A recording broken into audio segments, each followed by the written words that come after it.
I don't know if I'm really orange or not. I'm horrible at lighting. Hello everyone, so I'm back for another video and it's Friday, like I was gonna post. So today I'm going to be talking about my favorite Wes Anderson films. Wes Anderson is probably one of my favorite directors. I'd say it's a tie between Quentin Tarantino, David Fincher, and him. So yeah, and this was really easy because I have 5 favorites and he hasn't made a lot of movies. So let's do a countdown, I guess. Number 5 is The Grand Budapest Hotel. I saw this in the theaters and I really enjoyed it. It wasn't my favorite. I'm not a big fan of, like, I guess sort of certain European kind of, like, I mean, it was really aesthetically pleasing and beautiful to look at, but I don't know, like the whole, like, in the middle of nowhere in Europe in the snow, it kind of gave me the willies a little bit. But other than that, I thought it was fantastic. I thought the cast was phenomenal. Ralph Fiennes is great.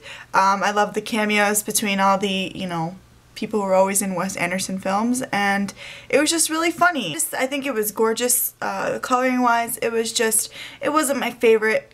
Nothing particularly in the story kind of stuck out to me, opposed to the other ones on this list. Number 4 is Bottle Rocket. I just watched this not too long ago and I really enjoyed it. This was actually Wes Anderson's first feature film.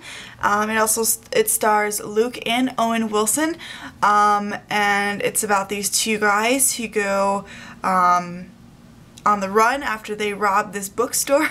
They're kind of very amateur and they go to this hotel just to stay, and Luke Wilson's character falls in love with the hotel maid who only speaks Spanish, and it's, I don't know, something about it just, it didn't seem very Wes Anderson, but also it very much did. It was more Wes Anderson than I thought Rushmore was, because I didn't get like a Wes Anderson vibe when I watched Rushmore, but like Bottle Rocket was his first movie and was putting a stance on his style and, you know, building his style and his tone and the way he directs, and yeah, I could definitely tell it was Wes Anderson, but it was like, it wasn't as weird. It was still weird, but it wasn't as his more recent ones, and I don't know, maybe that's why I liked it. I really enjoyed it for some reason.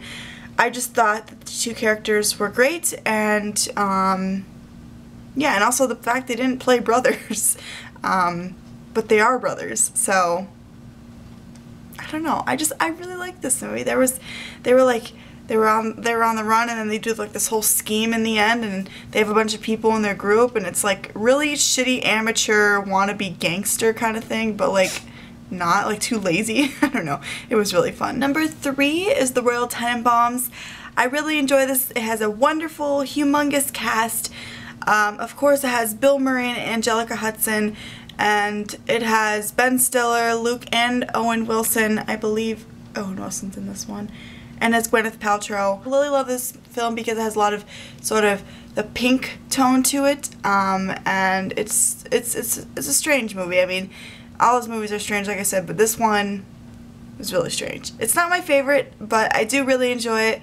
I need to rewatch it, but I remember liking it because of his style and when this was made and what year it was made. Number 2 is the Darjeeling Limited. I made a sort of semi little review on it when I did my most recent DVD collection update, I believe, and I bought this movie. I fucking fell in love with it the minute I saw it. I gave this one 5 out of 5 stars. I know the other ones I gave 4 out of 5 stars. I think the only Wes Anderson film I've given a 3 was the Life Aquatic with Steve Zissou. Just not a, I mean, it was pretty cool, like the setting of it and stuff, but it was really weird. The only Wes Anderson film I have not seen is Fantastic Mr. Fox, and I started to watch it about a year ago. It creeped me out with the stop motion, but I'm gonna do it. I'm gonna watch it at some point.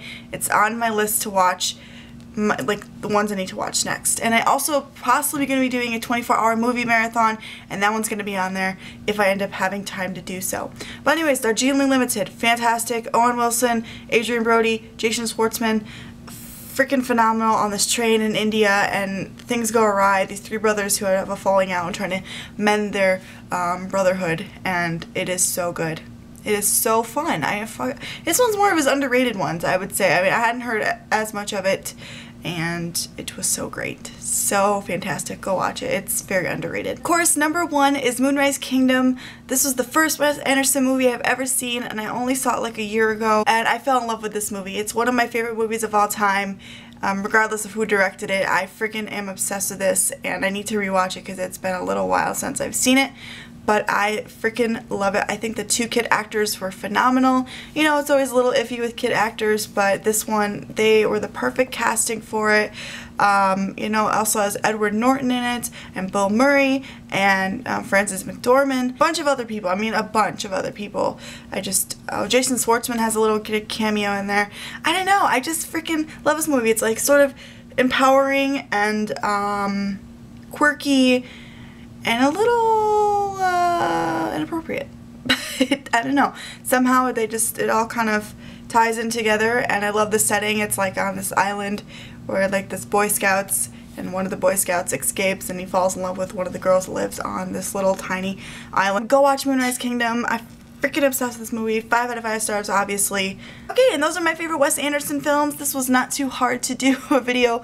I don't have much to say because I think it's just those movies you need to see for yourself, because if I explain it, I'm not going to make any sense. I'm horrible explaining, and I apologize.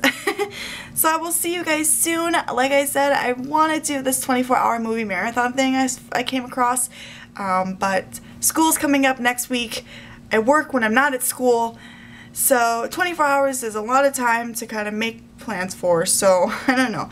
But I really want to do it because there are quite a few movies I haven't got the chance to see, and they're quite long, so I just can't, you know, get myself too motivated to do it. So we'll see how it goes. And I will be doing another DVD collection update very, very, very soon. Probably within the first weeks of September, because like I said in my last video, I've been on a frenzy of buying DVDs, so I'm excited to show you the ones I have now. And very, very soon, I only have like 30 movies left to get, and I will have my entire DVD collection shelf, the only one I have for DVDs, including my TV shows, filled up. And then I'll have to probably buy a second one. So there's that. I will talk to you guys soon. Thanks for watching, subscribing. Subscribe if you like these type of videos.